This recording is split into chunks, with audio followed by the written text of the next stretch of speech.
Let A and B be positive real numbers. Suppose PQ vector is equal to AI vector plus BJ vector and PS vector is equal to AI vector minus BJ vector are adjacent sides of a parallelogram PQRS. Let U vector and V vector be projection vectors of W vector is equal to IK plus JK along PQ vector and PS vector respectively.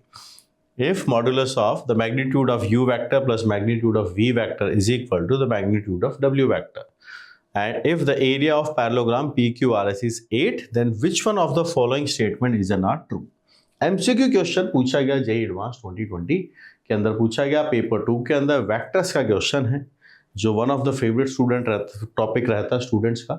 Parallelogram की बात हो रही है, projection की बात हो रही है, पर क्या सच में ही ये फेवरेट टॉपिक है सभी स्टूडेंट्स का? एक्चुअली जब ये क्वेश्चन पूछा गया था तो स्टूडेंट्स का बिहेवियर क्या था, क्योंकि जिस कैटेगरी में ये पूछा गया है वो है एमसीक्यू, जहां पर एक भी अगर गलत ऑप्शन मार्क हो गया तो सीधा -2 की पेनल्टी है। तो सबसे पहले गलत करने वाले बच्चे देखते हैं। 52,000 स्टूडेंट ऐसे हैं जो -2 लेकर गए, 61,000 स्टूडेंट ऐसे जिन्होंने अटेम्प्ट ही नहीं किया। वहीं पर सही सवाल करने वाले स्टूडेंट 23,000 देखा +4, और 1 मार्क वाले स्टूडेंट हैं जिनको मिला है +1 मार्क, वो है 13,000। बाकी सारे केसेस में आपको लिखा हुआ है। तो रिलेटिवली अगर हम देखें तो 23 और 13 देखा जाए तो 36,000 स्टूडेंट्स ने सवाल को किया है। तो रिलेटिवली ये क्वेश्चन आसान कैटेगरी में ही जाएगा। इसी पेपर में कुछ ऐसे सवाल भी थे जो सिर्फ 4,000 बच्चों से हुए हैं, 5,000 बच्चों से हुए हैं, ये तो 36,000 से हो गया है, चाहे जिसमें 23 के पूरे मार्क्स आए, 13,000 के हाफ कम मार्क्स आए, पार्शियल मार्क्स आए।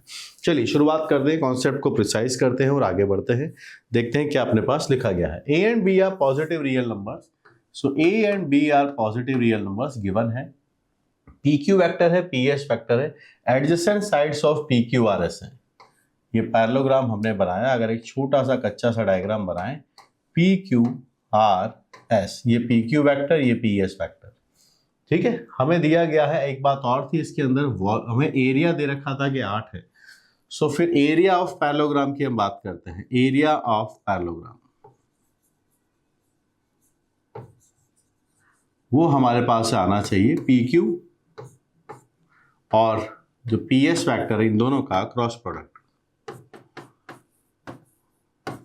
PQ cross PS, this is coming as 8। इसका मैग्नीट्यूड हम निकाल लेते हैं, IJ के PQ वेक्टर अपने पास है A and B and this is 0, और दूसरा वाला वेक्टर है आपके पास है A and -B and this is 0।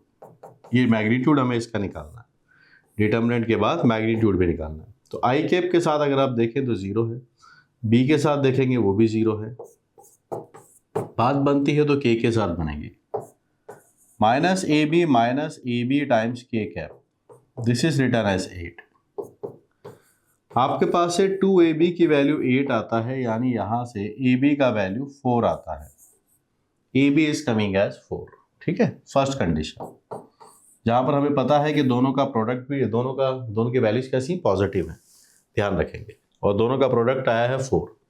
अब आगे पढ़िए, U vector is the projection of W vector along PQ, इसको समझाइए। सो प्रोजेक्शन अगर हम बात करें, सो U vector is projection vector से, तो U वेक्टर प्रोजेक्शन वेक्टर है किसका? W वेक्टर का। तो W वेक्टर का प्रोजेक्शन लेंगे किसके साथ, वो देख लिए, PQ के अलोंग, तो PQ के साथ डॉट होगा, PQ के मैग्नीट्यूड से ही डिवाइड होगा, और PQ के अलोंग है तो PQ की डायरेक्शन ले ली जाएगी। ये इसका मतलब निकल के आता है। जो लिखा गया है उसको आप समझिए आराम से। A वेक्टर का B वेक्टर पर प्रोजेक्शन क्या होता है? A dot B upon modulus of B। तो W वेक्टर का प्रोजेक्शन लेना है PQ वेक्टर पे, तो W dot PQ divided by the mod of PQ। लेकिन ये एक वेक्टर क्वांटिटी है और अलोंग किसके है? PQ वेक्टर के, तो PQ वेक्टर की डायरेक्शन को पिक कर लेंगे, यूनिट वेक्टर हमने पिक कर लिया। सिमिलरली V वेक्टर भी बनाया गया है, वो कैसे है? वो भी W का प्रोजेक्शन है किस पर? PS पर। तो W dot PS vector divided by magnitude of PS vector, और डायरेक्शन भी किसकी है? PS वेक्टर की, तो PS कैप ले लेंगे। क्या हमारे पास इन सब के डेटा पता है? बिल्कुल पता है। PQ हमें पता है, PS पता है, W पता है, इनका आप डॉट निकालिए। ये है I प्लस J डॉट आपको करना है किसके साथ, पी क्यू के साथ। तो पी क्यू का वेक्टर आप ले लीजिए A I cap plus B J cap, magnitude root of A square plus B square, this is P Q cap. आगे चलते हैं, ये बना आई प्लस जे, डॉट होने वाला है इसका A I cap minus B J cap के साथ, मैग्नीट्यूड आपके पास बन जाएगा A square plus B square, ये आपके पास है P S cap. Dot product करिए यहां से तो ए प्लस बी आपके पास से बनता है upon root of A square plus B square, यहां से आएगा पी क्यू कैप, और ये आपके पास बनता है डॉट के बाद ए माइनस बी। जैसा बोलते जा रहे हैं वैसा वैसा करते जाइए। क्या पूछा है आगे, इन दोनों का मैग्नीट्यूड बराबर है। अब देखिए नाउ, क्योंकि जो कंडीशंस गिवन है हमें उसके अकॉर्डिंग ही इनको सॉल्व करना है। ठीक, आइए देखिए, कैप है, डायरेक्शन है, पर यूनिट वेक्टर है। इसका मैग्नीट्यूड अगर मैं निकालने जाऊंगा तो पी क्यू वाला तो आपके पास है, ये तो ए प्लस बी बन जाएगा। यहां आपके पास है under root of A square plus B square, और पी क्यू कैप का मैग्नीट्यूड हम जानते हैं यूनिट वेक्टर है तो 1 आ जाएगा। आगे पहुंचते हैं, ए माइनस बी बनता है, अंडर रूट आपके पास आता है ए स्क्वायर प्लस बी स्क्वायर। आपको समझाने के लिए मैं बार बार ये लाइन लिख रहा हूँ, वरना मैं तो फटाफट भी कर सकता हूँ, पर एम वो नहीं है कि मुझे आता है नहीं आता। एम ये है कि आपको आता, आपको सिखाना है। कहीं आप फंस गए हैं तभी आप सोल्यूशन देखने आए हैं। डब्ल्यू को आप देखिए, डब्ल्यू कहाँ है, कहाँ है डब्ल्यू, वो रहा आई प्लस जे, तो मैग्नीट्यूड ऑफ आई प्लस जे। तो चलिए इस पूरे को सिंप्लीफाई करते हैं, ये 1 बन जाएगा। यहाँ से आपके पास आता है mod of A plus B plus mod of A minus B divided by under root of A square plus B square. I plus J का मैग्नीट्यूड निकालेंगे तो आपके पास से वो रूट 1 प्लस 1 है, जो आपके पास से रूट 2 बन जाता है। देखो हमें पता है कि ए प्लस बी, ए और बी दोनों पॉजिटिव हैं, कितने हैं, ए और बी पॉजिटिव हैं, तो ये आपके पास से प्लस से ओपन हो जाएंगे, लेकिन यहां मैग्नीट्यूड अभी भी रहेगा, और ये आपके पास से 2 times A square plus B square data अपने पास से बना।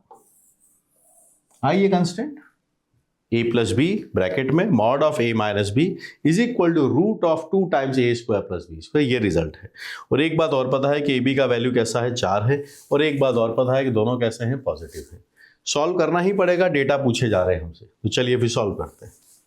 स्क्वायर करने पहुंचे, ए प्लस बी आपके पास है, mod of A minus B है, सामने हमारे पास अंडर रूट के अंदर 2 times A square plus B square है। स्क्वायर किया, स्क्वायर करने हम चले गए, इसका square mod of A minus B का square 2 times A plus B mod of A minus B, it is 2 times A square plus 2 times B square. Simplify कीजिए, A square B square plus 2ab, A square B square mod है, ऐसे ही बन जाएगा। आप जानते होंगे x square ही mod का square होता है, ये बात अगर आप जानते हैं तो इस स्क्वायर में मॉड का कोई इम्पैक्ट नहीं है। ठीक है, यहाँ आप पहुँच जाइए, ये डेटा हमने बनाया, 2a स्क्वायर 2b स्क्वायर, सब खत्म, सब कैंसिल, ये cancel, 2a square 2b square cancel, हमारे पास अल्टीमेटली रिजल्ट ये निकल के आता है, ये 0 आना चाहिए। We know that A positive है, बी पॉजिटिव है, तो कंफर्म है फिर ए प्लस बी तो पॉजिटिव हो गया, सो दिस इज पॉजिटिव, ये तो 0 होगा नहीं। तो हमारे पास फिर एक रिजल्ट आया कि मॉड का डिफरेंस 0 है आपके पास से, A minus B is equal to 0, I am having A equal to B. हमारे पास फर्स्ट इक्वेशन से ए बी 4 गिवन था, दोनों बराबर हैं और पॉजिटिव हैं, तो सिर्फ हमारे पास ये सॉल्यूशन बनेगा ओनली। ए और बी दोनों की वैल्यूज 2 2 निकल के आएंगी, तो दोनों का सम करोगे तो 4 बन जाएगा, डिफरेंस लोगे तो 0 बनेगा। So A is true, B is wrong, simple एक डेटा बनाया। पूछना चाहते हैं कि पी आर वैक्टर क्या हो जाएगा, length of P R vector of parallelogram. P R vector तो डायगोनल है, पैरेललोग्राम में पी आर वैक्टर क्या बनता है वो आप देख सकते हैं। अब हमारे पास ए और बी आ चुके हैं, तो मैं पी क्यू और पी एस भी लिख सकता हूं। तो आप देखिए पी एस वैक्टर ये बनेगा आपके पास से 2i cap plus 2j cap, P S vector 2i cap minus 2j vector. Diagonal की बात कर रहे हैं जब हम पी आर वैक्टर की, तो वो आपके पास है P S plus P Q. This is P Q, first one P Q, yes this is P Q. P Q plus P S vector, आप दोनों को ऐड कर दीजिए. I am having this as 4 i cap. दोनों add होंगे, data बनेगा. Length की बात शायद पूछी गई है, लेंथ इसकी 4 बन जाएगी. The length of P R vector is 4. C is correct. आगे बढ़ते हैं. W is the angle bisector of P Q vector, is it? ये देखिए, ये पी क्यू वैक्टर है, ये आपके पास है W वैक्टर है. तो W वैक्टर और पी क्यू वैक्टर में क्या कहानी दिख रही है हमें? हमें तो ऐसा दिख रहा है कि जो पी क्यू वैक्टर है ये डबल है W वैक्टर का, पैरेलल है ये दोनों. पी क्यू वैक्टर 2 टाइम्स कर दे तो ये बन जाता है. इसका मतलब ये है कि ये कोई एंगल बाइसेक्टर नहीं है. पी क्यू वैक्टर तो W वैक्टर के पैरेलल आने वाला है. तो क्या ऑप्शन दिया है कि W vector is angle bisector of this नारा, it is parallel to P Q vector. D is not the answer. So final answer हम इसको मार्क करेंगे AC. बहुत सारे स्टूडेंट्स से इसको रिलेटिवली देखा जाए, बाकी सवालों कंपैरिजन में सॉल्व किया है. आप भी इसको फेवरेट्स की कैटेगरी में रखिए चैप्टर को, वेक्टर 3D वाले चैप्टर्स को. सीक्वेंशियल मैंने बनाया है एक एक बात आपको समझाने के लिए, जैसे प्रॉपर सॉल्यूशंस होते हैं ना वैसे ही बनाए हैं. पेपर में सॉल्व करना हो तो इतना जमा के नहीं लिखते हैं, ठीक है? तो स्पीड भी मेंटेन करनी है ताकि हम कम टाइम में सवालों को सॉल्व कर पाए.